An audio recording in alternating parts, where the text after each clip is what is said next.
The Lord be with you. And with your spirit. A reading from the Holy Gospel according to Mark. Glory to you, O Lord. James and John, the son of Zebedee, came to Jesus and said to him, "Teacher, we want you to do for us whatever we ask of you." He replied, "What do you wish me to do for you?"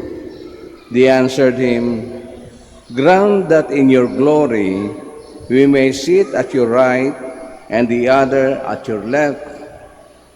Jesus said to them, "You do not know what you are asking.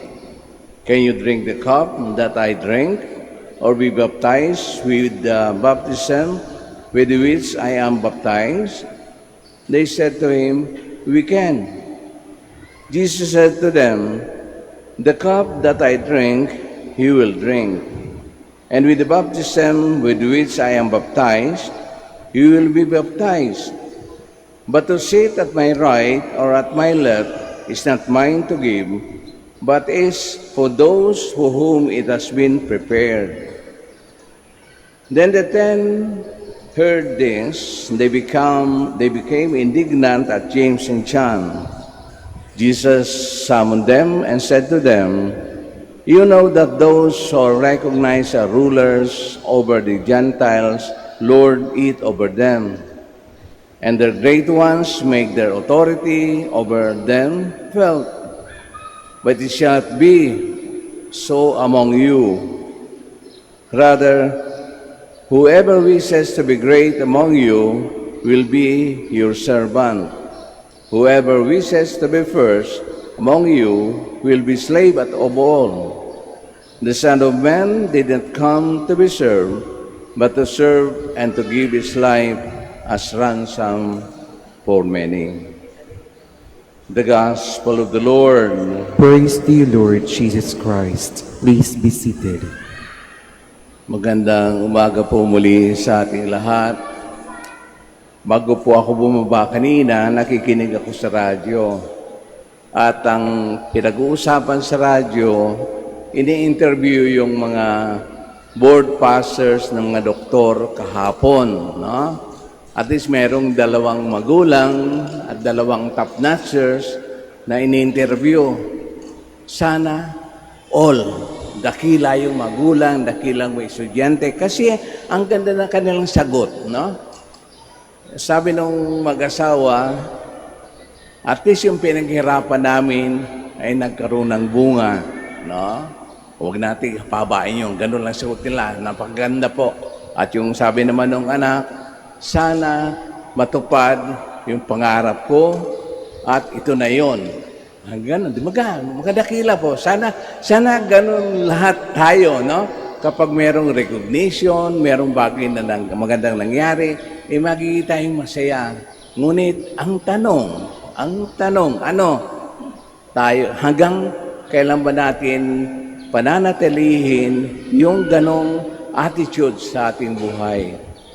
Kadalasan, kapag tayo naging sikat, nakakalimutan natin ating sarili. Hindi ko, kasi napakaliwanag sa gospel. If you want to be great o dakila, kailangan ikaw yung maging servant. Mahirap yun, di ba? Sumisikat ka na, pabababain mo yung sarili. Sino ba naman? Meron bang taong ganon? Yun nga ang hamon Kung kaya mong gawin, kakayanin. Yun po isipin natin. Kasi kadalasan, ngayon, sa radyo, sa television, puro na lang election. Ang tagal-tagal pa next year, pero marami na tayong naririnig. Although, lahat ng iyon narinig na natin, lalo sa ating hindi mga bumabata, no? Lahat ng mga pangako, lahat ng bagay, nandiyan na. Parang walang bago. Wala kang maririnig na bago. Ngunit, nakikita naman sa katauhan nila. Once, nandiyan na sila sa pedestal na yun, sa kanilang katayuan, nakakalimutan nila yung pinanggalingan nila. Kaya tutuloy pa rin yung kasabihan na lilingon ka sa iyong pinanggalingan. Kahit saan ka man pumaroon. Bakit?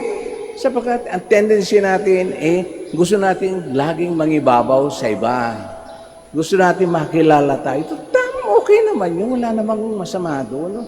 Kadalasan, maririnig natin, sabi, yung mga mayayaman na hindi makapasok sa career ng life, hindi naman ganun ang gusto ni Jesus.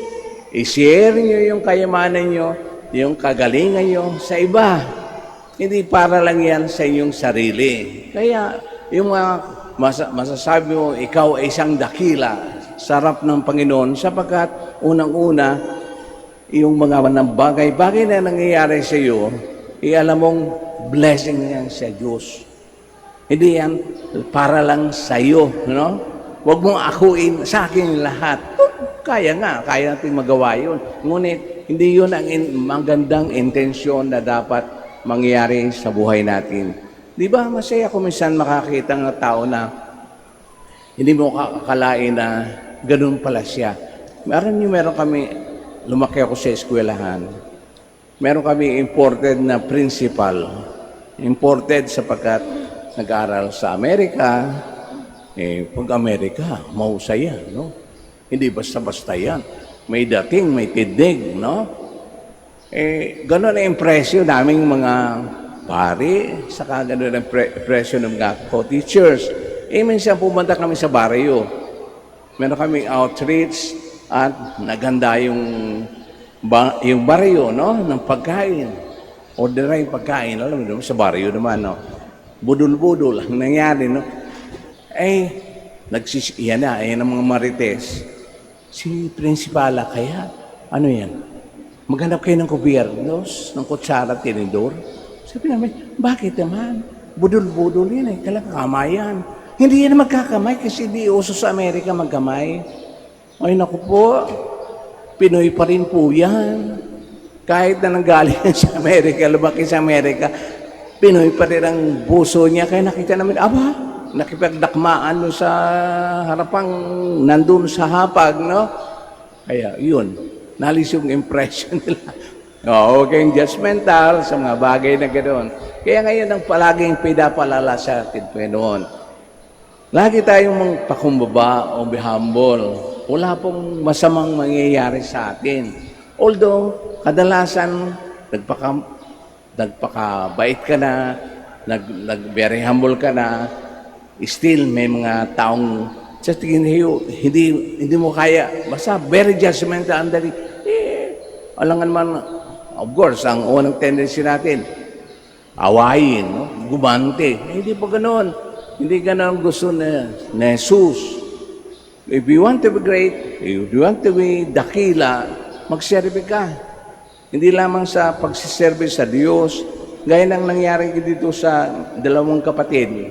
Bakit sila sumali sa pagka-apostles na ang sa tingin nila merong kabayaran? Isiguro mo, Lord, na ako uupo sa kayong kanan at ang kapatid ko sa iyong kaliwa. So nakakaroon ng kondisyon. Ayaw po doon ni Lord, no? We don't make any condition sa mga bagay-bagay, lalo na kapag ang ipapakita natin sa ating sarili sa harap ng Diyos. So wala ho tayong ipagmamalaki. Huwag niyong kalimutan yon. Huwag niyong kalimutan ang iyong sarili. Sapagkat napakadaling baguhin ang ating ugali, ang ating anyo, lahat ng bagay na yun. Ngunit yung nandiyan sa puso natin, yan sa isipan natin, dapat manatili yung tunay na pagkatao mo, kung sino ka man. Sapagkat doon tinitingnan ng Diyos, ano na ba nangyari sa iyo? Kung baliktad yung ginawa natin, alam na natin, hindi naman tayo tinatakot sapagkat maraming paraan para tayo manumbalik o magbalik loob sa Diyos, magbalik ang ugali natin sa ganon. Kung ano nakikita natin, dapat yun ang totoo. At huwag nating ikatakot, huwag nating ikahiya. Yun ang number one na nangyayari, no? Nahihiya tayo. Bakit naman tayo bahiya? Ganon. Although, sabi nga natin, nakakalamang iba, and yet, paalalahanan sila ng kanilang kalamangan ay hindi, sapagkat the more they will look themselves, gaya ng nangyari kay Adan at kay Eva, gusto nila maging katulad ng Diyos, gusto gano'n ang mangyari sa kanila. So instead, sabi ng Panginoon, magpakababa ka, you serve everyone, at least na yung nakikita sa ginagawa mo ay tunay, hindi po peke. Kaya yun lang ang lagi nating alalahanin sa araw-araw. Maraming possibilities na makita yung tanyag. Gaya nga siniisip ko, yung sa mga doctors na yun, ng board passers, usually kasi kuminsan, hindi magandang, of course, magkamali na siguro ako ang dating. Sasabihin kasi ng iba, ngayon makakabawi na ako sa nagastos ko.